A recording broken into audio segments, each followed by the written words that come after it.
Welcome to Pindar Poetry. We hope you learned something new. You start by getting the essentials installed and ready. Install Python 3.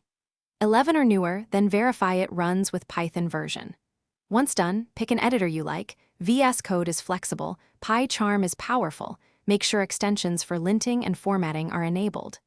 Next, open a new file and write a quick script that prints text, assigns variables, and runs a simple if statement so you see output immediately. This gives practical context as you learn core concepts.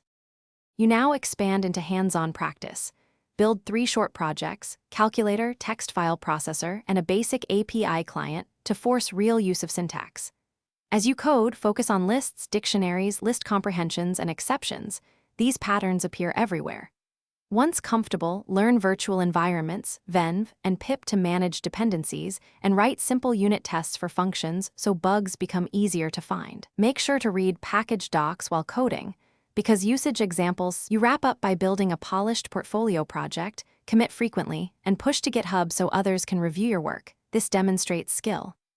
Then practice debugging. Use print statements, PDB, or your IDE's step-through debugger and add logging for future issues. Once deployed locally, run the program and read tracebacks carefully. Tracebacks point to file, line, and exception type, which tells you what went wrong. If you get stuck, isolate the problem in a tiny script and reproduce the error to fix it quickly. Thanks for watching. Consider subscribing if we helped you.